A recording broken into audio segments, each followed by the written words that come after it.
नमस्कार, मी पंजाब टक। आज आहे 28 मे 2025 आणि मी आलेलो आहे चाळीसगाव जिल्हा तालुक्यामध्ये लोंडेगाव या ठिकाणी आणि तुषार कृषी केंद्र या ठिकाणी शेतकरी मेळावा इनवेज कंपनीने ठेवला होता आणि त्या ठिकाणून खास करून उत्तर महाराष्ट्रातल्या शेतकऱ्याला अंदाज देणार आहे।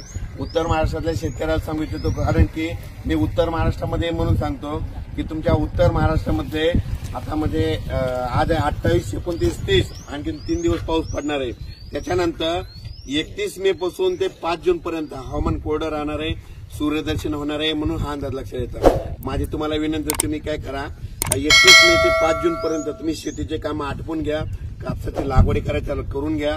त्याच्यानंतर तुमच्या उत्तर महाराष्ट्राकडे 6 जूनला परत पाऊस येणार आहे, म्हणजे 6 ला येईल, 7 ला वाढत जाईल, 8 ला वाढत जाईल, 9 ला वाढत जाईल, तसाच वाढत म्हणजे 30 तारखेपर्यंत म्हणजे तुमच्या उत्तर महाराष्ट्राची चांगली पेरणी होणार आहे, म्हणून हा अंदाज लक्षात येतो।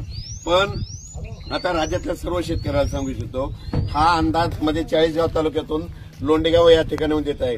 तर या ठिकाणून राज्यातल्या शेतकऱ्याला सांगतो, तुम्ही काय करा, आणखीन आपल्या राज्यामध्ये महाराष्ट्रामध्ये पूर्व विदर्भ, पश्चिम विदर्भ, दक्षिण महाराष्ट्र, उत्तर महाराष्ट्र, कोकणपट्टी, खानदेश, मराठवाडा जवळपास 30 मे पर्यंत भाग बदलत दररोज पाऊस पडणार आहे, मुसळधार, कुठं वाहणे, कुठं रिमझिम। त्याच्यानंतर 31 मेला लगेच वारं सुटणार आहे।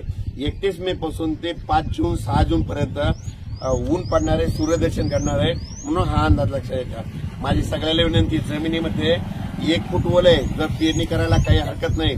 त्याच्यानंतर लागवडी कापसाच्या करायच्या असेल तर रेगट्याला असं टोचून सरकी लावा, टोचून लावल्याच्या नंतर चांगलं पीक येत आहे आणि तुम्ही लावल्याच्या नंतर जमिनीत 1 फूट ओल असल्यामुळे तुमचे काही कापस खराब होणार नाहीत, म्हणून हे लक्षात येतं। पण राज्यात मात्र 30 मे पर्यंत राज्यात भाग बदलत पाऊस पडणार आहे।